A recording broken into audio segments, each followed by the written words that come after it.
Hola, ¿qué tal? Muy buen día. Nosotros somos el equipo B y el día de hoy les vamos a hablar sobre las cuentas de orden. Concepto y finalidad. Las cuentas de orden son aquellas que sirven para registrar operaciones mercantiles que de momento no afectan valores reales, pero que es necesario registrar con fines de recordatorio, de control o para hechos contingentes que pueden presentarse en el futuro. Necesidad. Las cuentas de balance y de resultados tienen por objeto registrar contablemente valores reales y propios, es decir, aquellos que afectan al activo, pasivo o capital de una empresa. En el ejercicio profesional, existen ciertos tipos de operaciones mercantiles que al momento de presentarse no afectan ninguno de los tres elementos o grupos de balance, pero debido a ciertas circunstancias que pueden presentarse en un futuro, entonces sí afectarían valores reales, ya sea del activo, pasivo o capital. Es por ello que se considera indispensable registrar en la contabilidad este tipo de operaciones. El problema aparente que se presenta consiste en determinar en qué cuentas de mayor deben registrarse este tipo de operaciones, ya que al no afectar valores reales, de momento cabría pensar que no es necesario registrar dichas operaciones en la contabilidad. Pero, como es indispensable controlar valores ajenos, valores contingentes y operaciones mercantiles de recordatorio, se ha establecido en la técnica contable el grupo de cuentas de mayor, conocido con el nombre de cuentas de orden. Características. Las cuentas de orden tienen las siguientes características. Número 1. No afectan el balance general. Las cuentas de orden no se incluyen en el balance general de la empresa, ya que no representan activos, pasivos o patrimonio neto. Número 2. Registro de información adicional. Se utilizan para registrar información adicional sobre transacciones o eventos específicos que no se pueden contabilizar directamente en otras cuentas. Número 3. No generan movimientos monetarios. Las cuentas de orden no generan movimientos de efectivo o cambios en los saldos de caja, ya que no representan transacciones reales. Número 4. Seguimiento y control. Permiten realizar un seguimiento y control detallado de ciertas operaciones o eventos que son relevantes para la empresa, como garantías, compromisos o contingencias. Número 5. Información complementaria. Proporcionan información complementaria en los estados financieros, permitiendo una presentación más clara y precisa de la situación financiera y los resultados de la empresa. Número 6. No afectan los resultados. Las cuentas de orden no afectan directamente los resultados de la empresa, ya que no generan ingresos ni gastos. Registro. Por su naturaleza, las cuentas de orden se aplican principalmente en tres áreas profesionales. Número 1. Para registrar valores ajenos. Número 2. Para registrar valores contingentes. Y número 3. Para registrar operaciones mercantiles con fines de recordatorio. Las cuentas de orden invariablemente necesitamos establecerlas en pares o grupos de 2. Es decir, siempre habrá una cuenta de orden deudora y otra acreedora, que recibe el nombre de contracuenta. Establecidas las cuentas de orden bajo este principio, el movimiento puede ser de dos tipos, ya sea directo o cruzado. El movimiento directo es aquel que se realiza cuando se carga contablemente a una cuenta de orden y su abono necesariamente deberá corresponder a otra cuenta de orden. Y el movimiento cruzado es el que consiste en alterar un cargo contable a una cuenta de orden con abono a cuentas de balance o de resultados. Este movimiento contable normalmente se realiza al momento en que ocurre un hecho contingente. El movimiento contable que tiene mayor aplicación es el directo. Se caracteriza porque las cuentas de orden deben arrojar saldos numéricamente iguales, pero de naturaleza contraria. Registro. Por su naturaleza, las cuentas de orden se aplican principalmente en 3 áreas profesionales, a saber: 1. Para registrar valores ajenos. 2. Para registrar valores contingentes. Y 3. Para registrar operaciones mercantiles con fines de recordatorio. Las cuentas de orden, invariablemente, necesitamos establecerlas en pares o grupos de 2, es decir, siempre habrá una cuenta de orden deudora y otra acreedora, que recibe el nombre de contracuenta. Establecidas las cuentas de orden bajo este principio, el movimiento contable puede ser: movimiento directo, que es aquel que se realiza cuando se carga contablemente una cuenta de orden y su abono necesariamente deberá corresponder a otra cuenta de orden. Y movimiento cruzado. Este procedimiento consiste en alterar un cargo contable a una cuenta de orden con abono a cuentas de balance o de resultados. Este movimiento contable normalmente se realiza al momento en que ocurre un hecho contingente. El movimiento contable que tiene mayor aplicación es el directo. Se caracteriza porque las cuentas de orden deben arrojar saldos numéricamente iguales, pero de naturaleza contraria.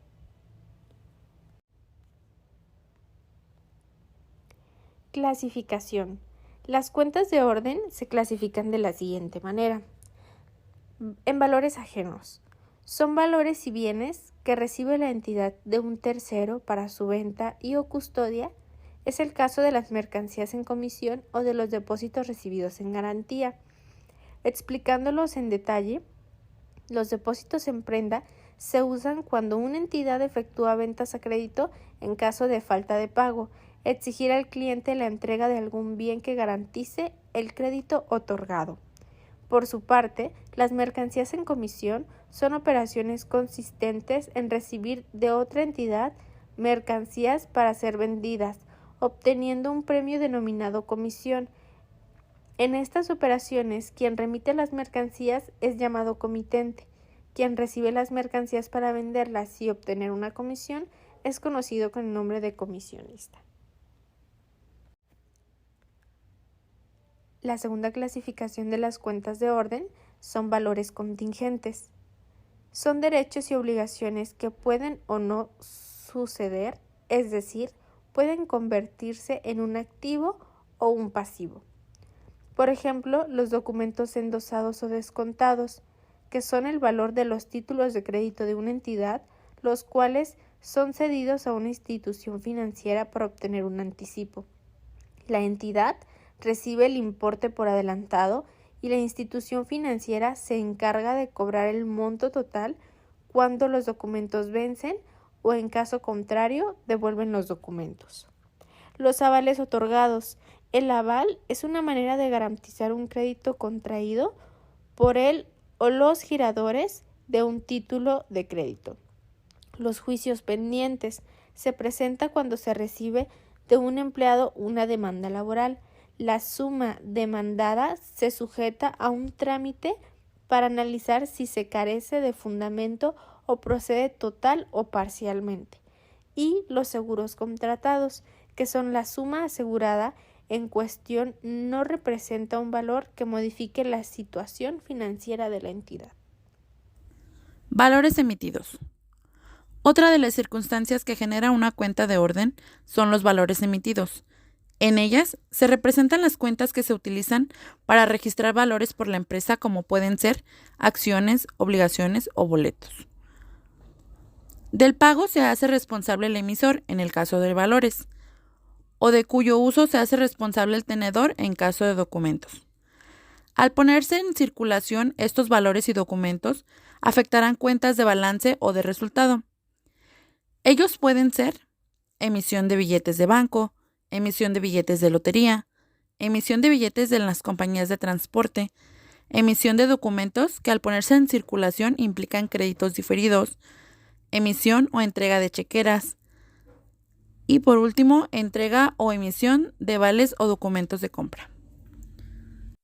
Operaciones de doble registro de control o simple recordatorio. Además de los casos previamente señalados, como lo son valores ajenos, valores contingentes y valores emitidos, las cuentas de orden se emplean también para incorporar a la contabilidad algunos datos que tienen por finalidad el registro de ciertas operaciones con carácter de recordatorio. Igualmente, estas cuentas en algunos casos se usan para el registro duplicado de ciertas operaciones a fin de comprobar o comparar. Por ejemplo, datos reales con datos estimados. O bien, llevar un registro por separado de operaciones que en su aspecto contable se registran de determinada forma y en cambio en su aspecto legal o fiscal deben ajustarse a las disposiciones de las leyes respectivas. Como ejemplo clásico de esta última clase de operaciones, se puede citar el correspondiente a la depreciación o demérito, sufrido por las inversiones que constituyen el activo fijo de las empresas, las cuales están representadas usualmente por el mobiliario, maquinaria, equipo de reparto, etc. De acuerdo con los principios contables que regulan estas partidas contables, los bienes tangibles disminuyen su valor paulatinamente, ya sea por el uso que se hace de ellos, por simple transcurso del tiempo o por obsolencia.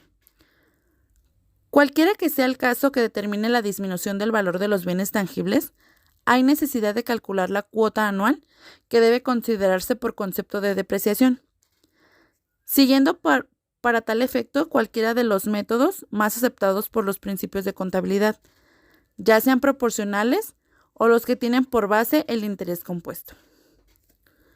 Por otro lado, las leyes fiscales establecen ciertas disposiciones para el cálculo de la depreciación fiscal, es decir, de las cantidades que, para efectos de la determinación de la utilidad gravable, son deducibles dentro del capítulo correspondiente a gastos propios del negocio.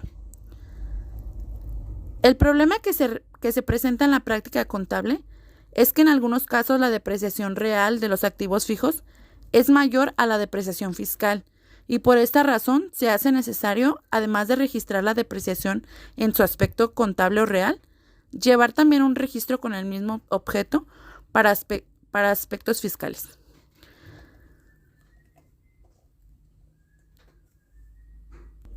Las cuentas de orden para el control de registro recordatorio son activos depreciables e inversiones sujetas a depreciación.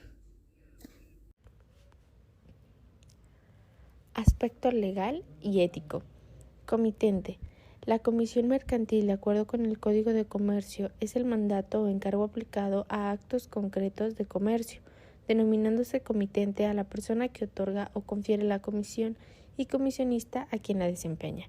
El comitente debe otorgarle al comisionista los recursos necesarios para cumplir con el encargo, reembolsarle los gastos y abonarle lo acordado. El comisionista puede desempeñar el mandato o encargo tratando en su propio nombre o en el de su comitente. Cuando contrate en nombre propio, tendrá acción y obligación directamente con las personas con quienes contrate, sin estar obligado a declarar quién es el comitente. No así cuando contrate expresamente en nombre del comitente. Es libre el comisionista para aceptar o rechazar el encargo del comitente. Si lo rehúsa, deberá dar aviso inmediatamente de esto. Mercancías en comisión. Si la mercancía ha sido remitida y el comisionista rehúsa el encargo, está obligado a hacer los gastos que sean de indispensable necesidad para conservarla en buen estado. Por supuesto, el importe de dichos gastos deberá ser pagado posteriormente al comisionista por el comitente. En aquellos mandatos cuyo cumplimiento exige provisión de fondos, el comisionista no está obligado a ejecutarlos mientras el comitente no se le haga en cantidad suficiente, y también podrá suspenderlos cuando se haya terminado la provisión de fondos recibida. El comisionista, en el desempeño de su encargo, se sujetará estrictamente a las instrucciones recibidas del comitente y en ningún caso podrá proceder contra las disposiciones expresas de éste. El comisionista no podrá, sin autorización del comitente, vender las mercancías a crédito o recibir documentos por cobrar que garanticen su importe.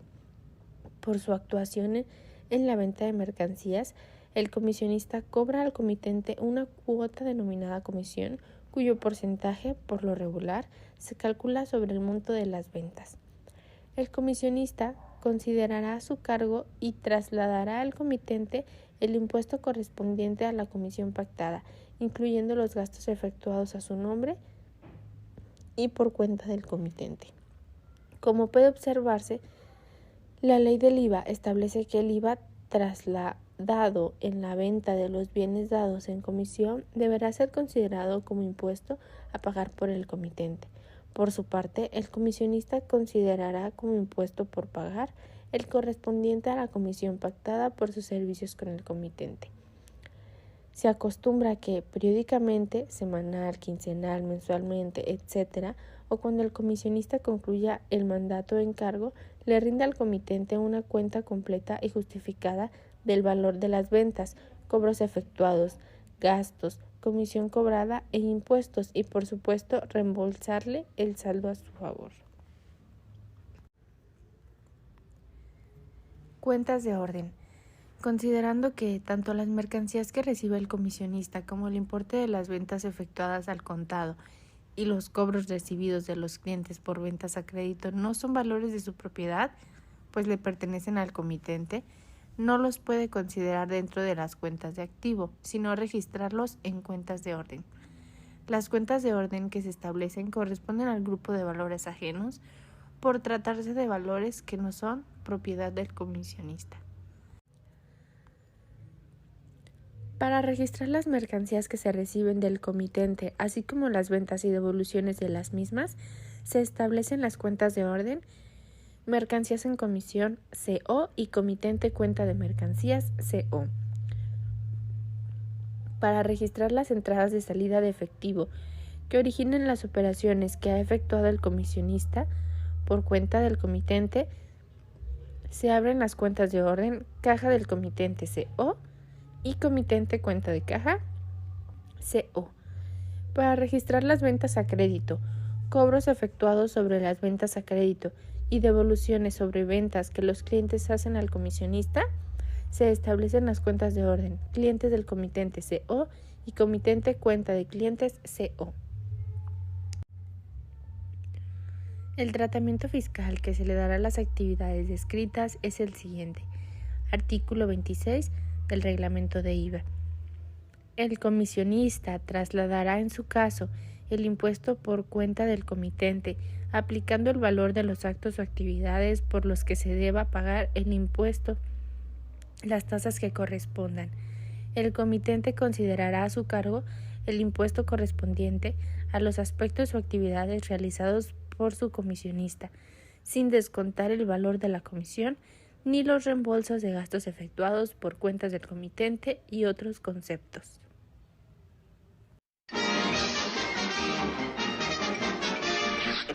Eso es todo, amigos.